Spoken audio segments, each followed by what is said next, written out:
Meenakshi. Hi friends, welcome to funny kitchen. நான் உங்க தக்ஷிதா, நான் உங்க லட்சணா. ஓவியக்கா இன்னைக்கு வரல, அவங்களுக்கு உடம்பு சரியில்லை. நாங்க ரெண்டு பேரும் தான் இன்னைக்கு வீடியோ போட போறோம். அம்மா தான் இன்னைக்கு க்ளோஸ் ஜாமு செய்ய போறோம். அம்மாக்கு நான் ஹெல்ப் பண்ண போறோம். ஆரஞ்சுல க்ளோஸ் ஜாமுன் செய்ய போறோம். இன்னைக்கு நேற்று செஞ்ச அந்த வெஜ் கட்லெட் ட்ரை பண்ணி பார்த்திருந்தீங்கன்னா இந்த வீடியோவில் நீங்கள் கமெண்ட் பண்ணுங்கள். ஃபர்ஸ்ட் நம்ம இன்க்ரீடியன்ஸ் பார்க்கலாம். வாங்க வீடியோக்குள்ளே போகலாம். Gulab jamun packet, sugar 1 cup, ஏலக்காய் 5, அப்புறம் ஆரஞ்சு எத்தனை ஆரஞ்சு? 4 ஆரஞ்சு அரைச்சிட்டு நாங்கள் வடிகட்டி அதோட ஜூஸ் மட்டும் எடுத்துக்கணும்.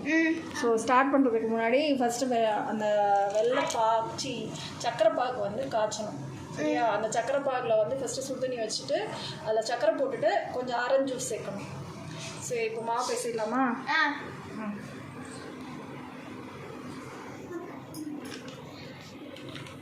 எங்கள் அம்மா தான் இன்னைக்கு மாவு பேச போகிறாங்க.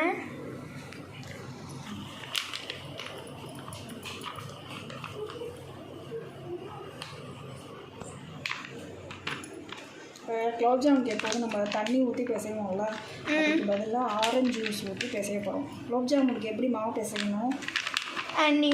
தண்ணிக்கு பதிலாக ஆரஞ்சு ஜூஸ் ஊற்றி பிசைய போகிறோம். குலோப் ஜாமுனுக்கு சப்பாத்தி மாவு மாதிரிலாம் பிசைஞ்சிங்கன்னா குலோப் ஜாமுன் வர கல் மாதிரி ஆகிடும். இப்படி தான் பிசையணும். இப்படி தெளித்து தான் பிசையணும். இப்படி பிசையணும். இப்படி பிசையணும். எனக்கு இது பேசவே வராதுனால தான் நான் அம்மா கிட்ட சொன்னேன்.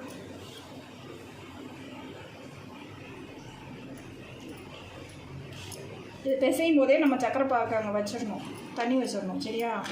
ஒரு 2 கிளாஸ் தண்ணி வச்சா போதும். தண்ணி வச்சுட்டு அதில் ஏலக்காய் தட்டி போட்டுட்டு சக்கரை போட்டுட்டு இந்த ஆரஞ்சு ஜூஸ் கொஞ்சம் ஊற்றிடணும். பிசைஞ்சாச்சு. இப்படி தான் பிசையணும். சரியா? சப்பாத்தி மாதிரிலாம் ஹார்டாலாம் பிசையக்கூடாது. பிசைஞ்சால் குலோப் ஜாமுன் வரவே வராது. ஆமாம். இப்போ இந்த இருக்கிறதெல்லாம் ஒன்றா திரட்டி இப்படி உருண்டை போட்டுக்கணும். நெய் ஒரு ஸ்பூன் மேலே தடவி அப்படியே வச்சிடணும். இப்போ கீ நம்ம போட்டுக்கலாம். 1 ஸ்பூன் போட்டு இப்படி தடவி வச்சிடணும். அவ்வளோதான். இந்த இப்படி தடவி ஒரு 10 மினிட்ஸ் அப்படியே இருக்கட்டும். சரியா? உடனே போடக்கூடாது. உடனே பால்ஸ் போடக்கூடாது. இது கொஞ்சம் நேரம் இப்படியே இருக்கட்டும். இப்போ சக்கரை பாகு பார்க்கலாம். தண்ணி நல்லா கொதிக்குதா? அடுப்பை சிம் பண்ணிட்டு சக்கரை போட்டுக்கணும். 1 பவுல் சக்கரை வேணுமோ எவ்வளோ வேணால் போட்டுக்கணும். சக்கரை அதிகம் சாப்பிட்டா சக்கரை அதிகமாக சேர்த்துக்கலாம். சக்கரை கம்மியாக சாப்பிட்டோம்னா சக்கரை கம்மியாக சேர்த்துக்கலாம். சேர்த்தாச்சா? இப்போது இதில் இந்த ஆரஞ்சு ஜூஸ் அரைச்சி வச்சுருக்கோம்ல, இதை கொஞ்சம் ஆட் பண்ணிக்கலாம். நல்லா கொதிக்கட்டும். அதில் ஏலக்காய் தட்டி போடணும். அதை எடுக்காத, கட் பண்ண. இப்போ நம்ம ஏலக்காய் போட்டுக்கலாம்.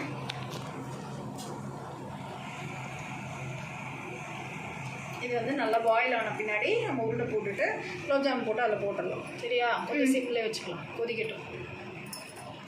இது குலோப் ஜாமுன் எப்படி உருண்டை போடணுன்னா, இங்கே பேர் இப்படி சைஸ் எடுத்துக்கணும். இப்படி எடுத்துட்டு இப்படி நடுவில் இருக்குல்ல, நடுவில் இருக்கிற அந்த நம்ம கையோட இது இப்படி சுற்றணும். ஓகே. அப்போ தான் அந்த கட்டியாக இல்லாமல் வரும். இல்லாட்டி அந்த உடஞ்சிரும். குலோப் ஜாமுன் எண்ணெயில் போட்டால் ஒரே சைஸாக உருட்டும்.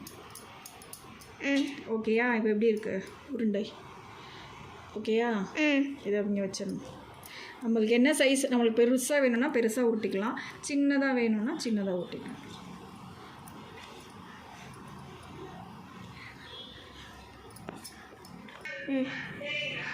லாஸ்ட் உருண்டை.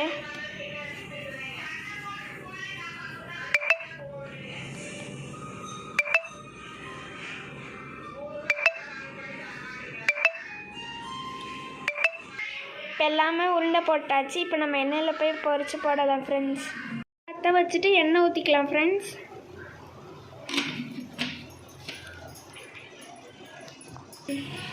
இப்போ நம்மளோட சுகர் சிரப்பு நல்லா கொதிச்சிருச்சு.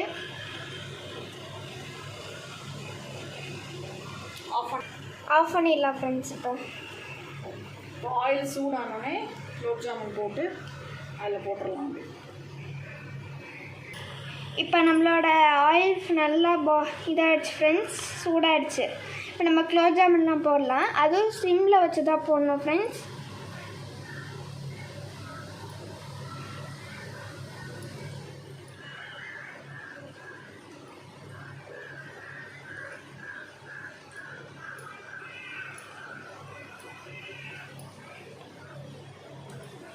சிம்மில் தான் வச்சு போடணும். ஹை ஃப்ளேமில் வச்சா குலோப் ஜாமுன் கண்ணங்கரேர்னு ஆகிடும். சட்டிலாம் ரொம்ப கருப்பாக இருக்குதுன்னு ஃபீல் பண்ணாதீங்க எல்லோரும். கல்யாணத்தப்போ வாங்கல 12 வருஷம் ஆச்சு. 12 வருஷமாக அந்த சட்டி ஓடிட்டு. நீயும் தான் ஓடிட்டுருக்க. குலோப் ஜாமுன் கொஞ்சம் கொஞ்சமாக ரெடி ஆகுது. ப்ரௌனிஷாக வந்தோடனே எடுக்கணும். அப்போ தான் உள்ளே வெந்திருக்கும். இல்லாட்டி உள்ளே வந்து வேகவே வேகாது, அப்படியே மாவாக இருக்கும். வெளியில் மட்டும் கிறிஸ்பியாக இருக்கும். ஸோ அதனால் நல்லா ஸ்லோவில் தான், கொஞ்சம் பொறுமையாக தான் செய்யணும். அவசர அவசரமாக செஞ்சோன்னா சட்டி கலரில் ஆகிடும் குலோப் ஜாமுன். டேஸ்ட்டும் இருக்காது, ஒன்றுமே இருக்காது. Waste of energy, waste of oil, எல்லாமே வேஸ்ட். ஸோ சமைக்கும்போது ரொம்ப ரொம்ப ரொம்ப ரொம்ப பேஷன்ஸ் தான் முக்கியம். என்ன முக்கியம்? பேஷண்ட் இல்லை, பேஷன்ஸ். பேஷன்ஸ்னால் என்னது? பொறுமை.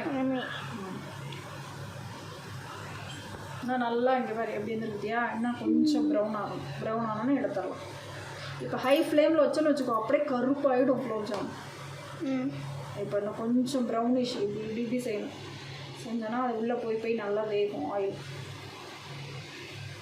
இப்போ சட்டிலாம் ஒன்று வாங்கணும். கலர் இப்போ இந்த கலர் வரும்போது அப்படியே எடுத்துடலாம். எடுத்து பிளேட்டில் போட்டுறணும். ஆறுனோட தான் சிரப்பில் போடணும், அப்படியே சிரப்பில் போடக்கூடாது.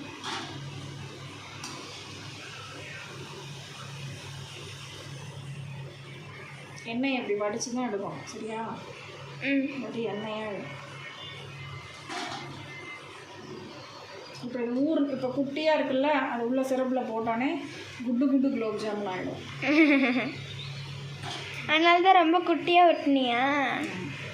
இப்போ திருப்பி அடுத்த செட்டு போட்டுருவோம். ஒருத்தர் சூடாக சிரப்பில் போடுவாங்க, சூடாக போடக்கூடாது. போட்டோன்னா ஆயிலில் போடுறோம்ல, அந்த ஆயிலெல்லாம் அப்படியே அந்த சிரப்பில் இறங்கிடும். அதனால் குலோப் ஜாமுன் கொஞ்சம் ஆறினோன்னு தான், இந்த சிரப்பும் கொஞ்சம் கூல் ஆனோன்னு தான் போடணும். அப்படியே கொஞ்சம் நேரம் ஃப்ரிட்ஜில் வச்சு கூட நீங்கள் சாப்பிட்லாம், இன்னும் டேஸ்ட்டாக இருக்கும்.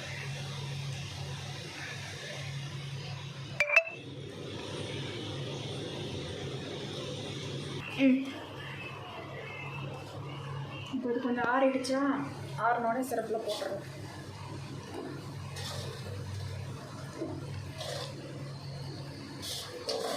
ஊறினோடனே அப்படியே குலோப் ஜாமுன் பெருசாக வரும்.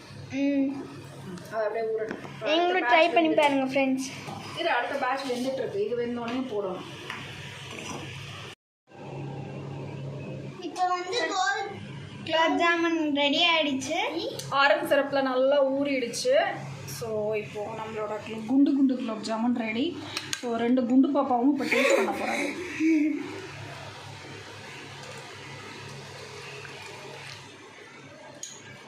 ஃப்ரெண்ட்ஸ் நீங்களும் ட்ரை பண்ணி பாருங்க, சூப்பராக இருக்கு.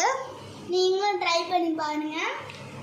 லைக் பண்ணுங்க, ஷேர் பண்ணுங்க, கமெண்ட் பண்ணுங்க, சப்ஸ்கிரைப் பண்ணி பெல் ஐகானை கிளிக் பண்ணுங்க. Bye by.